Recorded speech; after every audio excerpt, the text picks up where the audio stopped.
Iranian President Hassan Rouhani announced the end of the Islamic State this week, raising new questions about what's next in this troubled region. And artworks will be swapped between the Vatican Museum and the Forbidden City Palace Museum in Beijing. Will the artworks prepare the canvas for the future of political ties? Welcome to The Point. Live from Beijing, I'm Li Xin.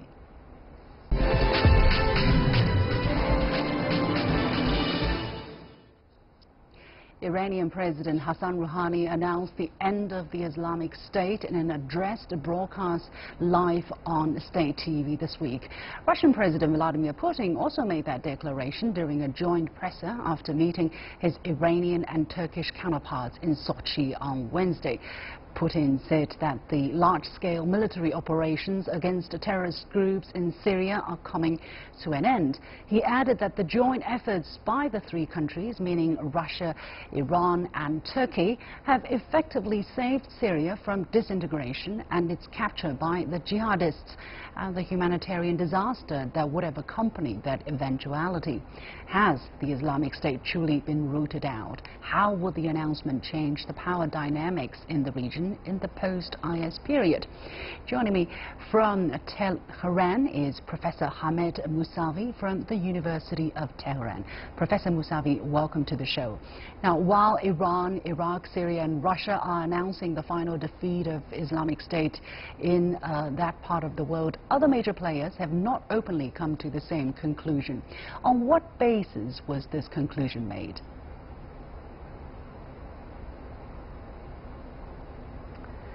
Yes, so I mean, the fight against ISIS or the Islamic State has come a long way.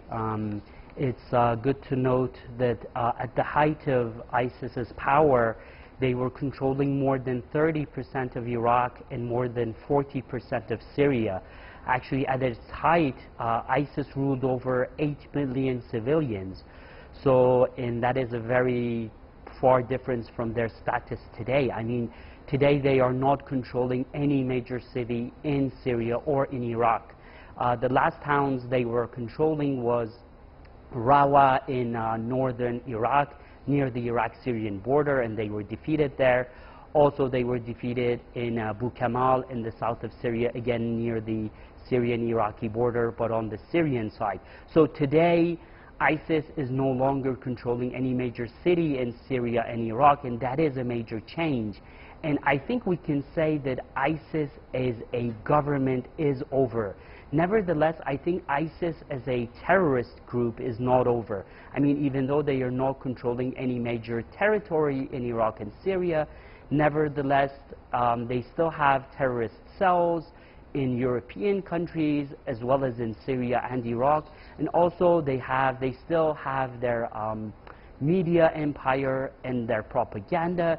And most important of all is the ideology of ISIS is still alive. Right. So ISIS as a government, yes, it is over, but ISIS as a terrorist group, not yet. We'll talk about that in just a moment, but why do you think, and by the way, we're joined from Tel Aviv by Mayor Javden Far, our old friend and the Middle East affairs analyst. Mayor, welcome to the show. From your understanding, do you agree with the conclusion that the IS has been defeated? And if so, what does that mean for the war in Syria and for the uncertainty in Iraq as well? I completely agree with Professor Mousavi's description of ISIS being the period of ISIS ruling over territory has ended. That's correct, I agree. But I think what should concern all the countries in the region is that something like 5,600 ISIS terrorists have gone back to their countries of origin. We're looking at estimates here, 900 terrorists have gone back to Turkey, a country which is involved now in the talks in Sochi. We have 700 who've gone back to Saudi Arabia, 400 gone back to Russia.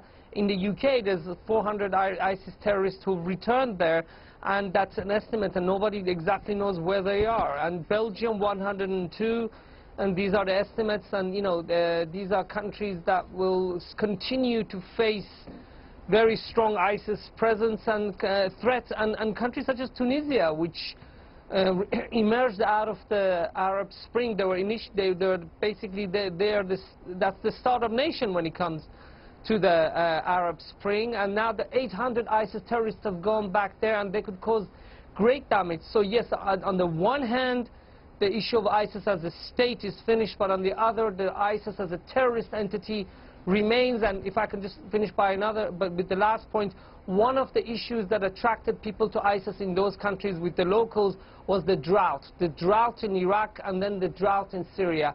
Unfortunately, the problem of drought in this region remains, and it's only going to get worse, which means that we will continue to face ecological instability in this region for the foreseeable future.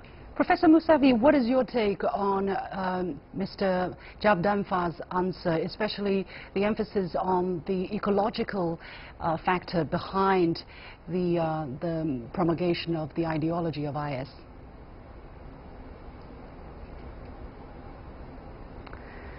Yes, so first of all, I think it is very true that these ISIS fighters going back to their countries is actually going to create a lot of problems for these countries, and perhaps also because ISIS is no longer controlling any territories, it might actually put its effort into more terrorist operations. So I think in the future, I think we are actually going to perhaps see even more terrorist operations by ISIS. Nevertheless, aside from the problem of the drought, it's important to point out that before ISIS lost control of the territory it had in Syria and in Iraq, it lost control of its income. ISIS exported a lot of oil, it sold a lot of oil in the black market, and that's where the source of its revenues were. After this source basically dried up, it was no longer able to pay many of its fighters, and with the economic situation in both Iraq and Syria becoming worse by the day, essentially ISIS was no longer viable economically as well as politically and militarily.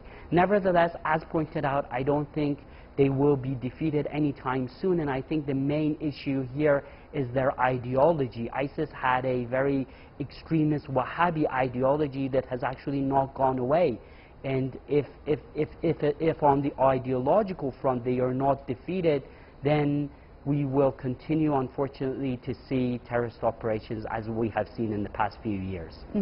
My question also to Professor Mousavi, why do you think Iranian President Rouhani would become the first, or would want to come out as early as he can to make this announcement? What is his consideration?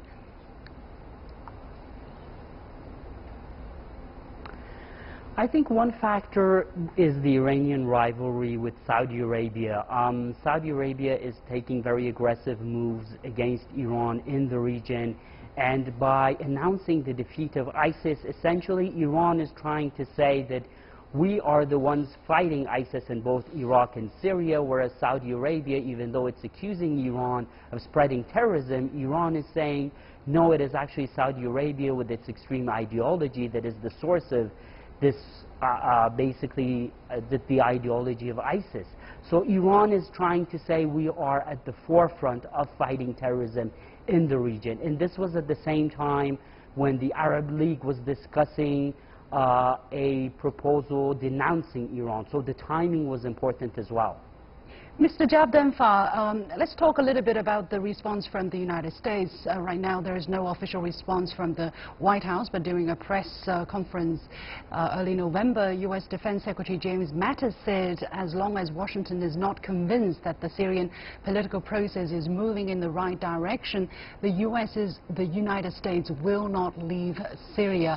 How do you interpret Washington's stance on this? And now that this announcement has been made by Iran and by Russia and Turkey, do you think the United States might come up with something new? That's a very important question to ask, and the answer is that we don't know. There's a lot of ambiguity when it comes to President Trump's Middle Eastern policy. There's some people who wonder if even if he has a coherent Middle Eastern policy, there's a concern that everything's done haphazardly. For now, it seems that President Trump is counting on the alliance of the United States with some of the Kurdish groups in Syria who have been key in the war against ISIS, especially groups such as YPG, in terms of fighting ISIS, in terms of taking over some of the strongholds of ISIS. That has been one of the staunchest allies of the United States in Syria. There are also some other Syrian opposition movements such as the FSA, the Free Syrian Army, who are also allies of the United States.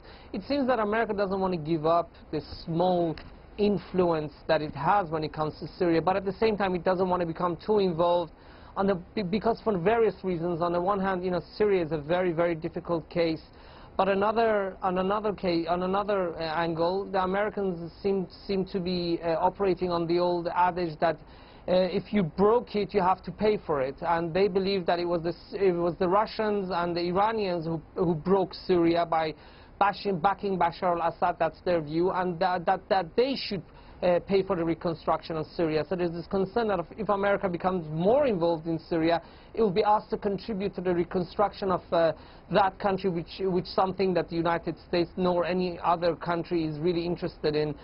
Perhaps maybe with the exception of Iran and Russia, and we're not sure, because we're talking about hundreds of billions of dollars being needed for the reconstruction of Syria in the post-war era.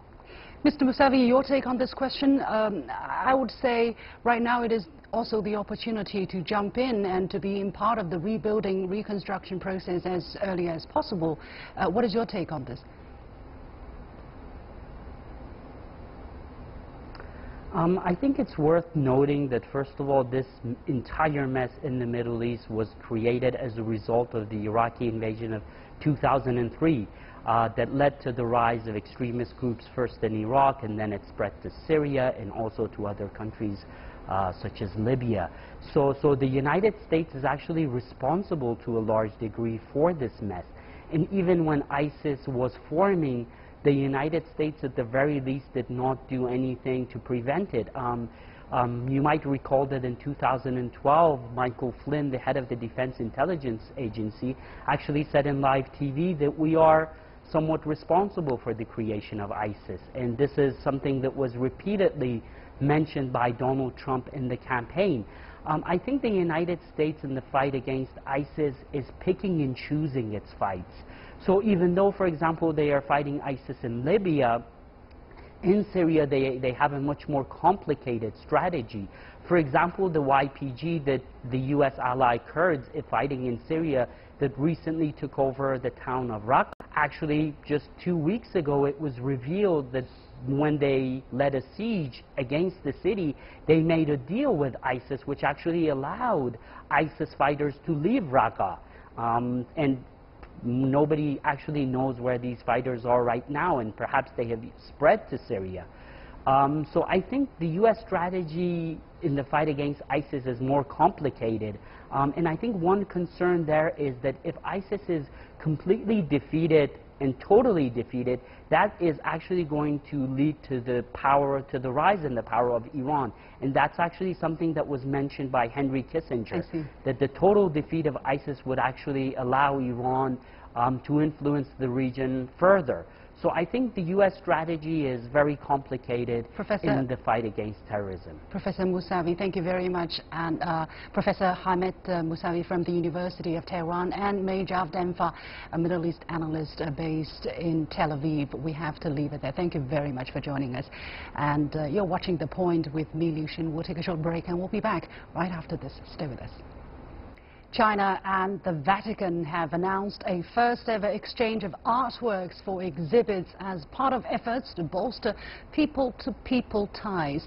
The swap, involving 40 works of art from each side, is due to open simultaneously next March in the Palace Museum inside the Forbidden City in Beijing and the Vatican's Ethnological Museum. Now, China and the Vatican severed diplomatic ties in 1951, and attempts have been made to rebuild relations in the past years. The swap of artworks has been described as art diplomacy.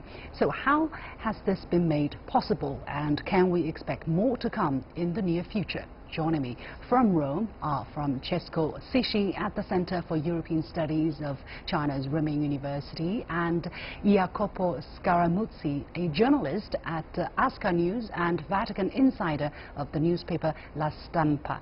Gentlemen, welcome to the show. Francesco, you were the first journalist to ask the Pope about China. Now, upon hearing this story, what was your first reaction?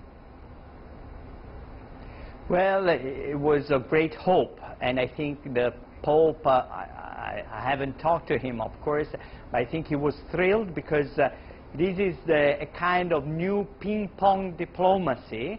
Of course, now this is not sport, but it's art which is playing before our eyes, and it is more beautiful in a way, and it can build a quick bridge. And I think this could pave the way for a normalization of ties between the Holy See and China, or at least so I think they hope people in Rome. Mr. Scaramuzzi, tell us a bit more about the details of this project, if you can. I mean, what has made this swap possible? Whose idea was this? Do we know? Well, we don't know exactly, although, of course, the Vatican museums are the museums of the Pope. Of course, they have a sort of autonomy in their administration, but this exchange wouldn't be possible without the support or even the push of the Pope. What we know is that the artworks coming from the Vatican will come from Anima Mundi, which is the ethnological collection within the Vatican museums. There are, from centuries, artwork coming from all over the world, because the Catholic Church had and have relationship with every continent since centuries. So there will be also some Chinese artworks who are now in the Vatican Museum coming back in some way to China. That underlines that the Catholic Church has a will to respect and to understand other cultures since centuries, but with this Pope, this kind of interest and of respect is accelerating in some way. Francesco, tell us a bit about Chinese people's expectations possibly towards artworks coming from the Vatican. How would you think will be the response of the general public, especially when we talk about artworks such as Anima Mundi, which is ancient Chinese art collection, and also some works by Chinese painters. How do you think the Chinese public will be reacting to this? Well, they will be, I think, very curious, very interested, because these are artworks which have been kept and preserved, very well preserved in Rome and treasured in Rome. So to be returned in a way to China will give the Chinese people a sign of the love and the respect of the Catholic Church towards Chinese culture, is to see, in a way, you know better than me, Chinese people love to read about China in foreign newspapers. This is like looking at Chinese relics in foreign museums. This could be very interesting, and the timing, I think, is also could be very important, because this exhibition will happen at the same time of the plenary session of the National People's Congress, which will open in March. So it will be also an occasion for the 3,000 most important people of China to have a look at this. And it's also an occasion for the Chinese leaders to show to China and to the whole people their determination in engaging the Holy See, I think. Indeed, the organizer in the Chinese side for this art exchange is the China Cultural Industrial Investment Fund, and the General Secretary Zhu Jiangcheng is reported to have said the event is very important to promote mutual understanding and mutual trust. It will strengthen friendship and promote the normalization of diplomatic relations between China and the Vatican. Mr. Scaramuzzi, how do you look at this message, and how is it perceived on your side about the willingness on the side of China to continue to explore the possibility of normalization of relations? I think this is an important point for this Pope to have better relations with China. It is not the first Pope who tries to mend ties with China, but I think he is the right man to accelerate this process. John Paul II was willing to ameliorate relationships with China, but he came from Poland and he struggled against communism, so in some way his diplomatic challenge was not the right way to put the question. Then came Pope Benedict XVI, who wrote a very interesting and respectful letter to the Chinese Catholics, but he had two, in my opinion, weak points. First of all, he was not so much focused on diplomacy, on political, on international politics. And second, under his papacy, the hardliners who are in the Vatican, who don't like the dialogue with other cultures and with China especially, had raised their voices. Now, this Pope can make the difference because he comes from Argentina, from South America. Mm-hmm. He understands the global South, and he has a vision of the world which is not that of the Western countries. And secondly, he turned definitively the page of the Cold War. And thirdly, last but not least, he's a Jesuit, as for example Matteo Ricci, one of the most important figures in the church who came in the 16th century to China. His tomb is still in Beijing. He loved and respected China as this Jesuit Pope. I see, Francesco. Very interesting point making there. So on the side of the Vatican, it seems that you know, we are seeing the right signs, the right development. What about Francesco on the side of China? We also see some new messages. For instance, China for the first time allowed the Pope to fly over China's airspace, which made it possible for the Pope to send a message to the Chinese people just a couple of years ago. How do you see the willingness on the Chinese side to further improve relations? I think there is a greater determination, and also Xi Jinping wants to make a difference. It seems clear to me. Again, he didn't talk to me, but there is greater determination. He understands. I think he is the first leader to fully understand the influence of the church. Before, previous Chinese leaders before him understood the importance of the church within China. There are Catholics, there are millions of Catholics, they are good people. How can we improve their living, their freedom of faith and belief?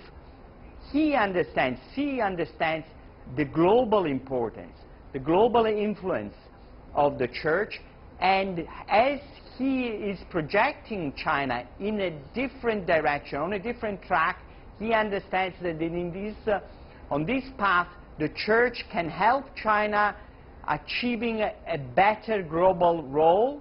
And this is, I think, a vision of great importance for the future centuries of China, I believe. Mm-hmm. Well, one of the key stumbling issues, maybe structural issues facing the improvement of bilateral ties between these two countries is how do you deal with the relationship between the state and the church, which is still at an impasse here. So, Mr. Scaramuzzi, do you see the art diplomacy we are seeing here a viable shortcut, maybe to find, you know, another venue to improve ties without really getting stuck at any structural problems here? I think that it's exactly the point. Art is universal. Art can build a bridge where politics is not yet able to build. And culture is an important point of meeting between China and the Catholic Church. In the interview you mentioned that Pope gave to Professor Sisi, the Pope said the Catholic Church can receive culture. So the Catholic Church doesn't want just to bring something to China, it thinks that it can learn a lot from China. And the cultural venue is a preferential venue. Okay, we have to leave it there. We're running out of time. Thanks anyway. Thanks very much to both gentlemen, Mr. Jacopo Scaramuzzi, journalist at Sky News and the Vatican Insider of La Stampa, and our old friend Francesco Sisi at the Center for European Studies of China's Renmin University. And here's my last point. Now, looking ahead, how to improve the relationship between China and the Holy See will still require political wisdom from both sides, but there is room for optimism, as both sides have shown the humility and willingness to adapt with the times and explore new opportunities. The Pope, for instance, washed the feet of asylum seekers, male and female. He sent a message that abortion is forgivable. He apologized to gay people for the way they have been treated by the Church. He endorsed the Big Bang Theory and evolution, and he appointed a woman as the head of the Vatican Museum. China has also sent signal that it has the will to improve ties with the Vatican to meet the spiritual need of Catholics in China.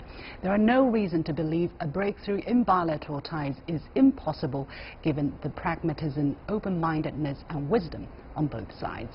That is it for this edition of The Point with me, Liu Xin. Download the application called CGTN Live to watch our show on your mobile devices, or go to YouTube and look for CGTN The Point. Thanks for watching. You've got The Point.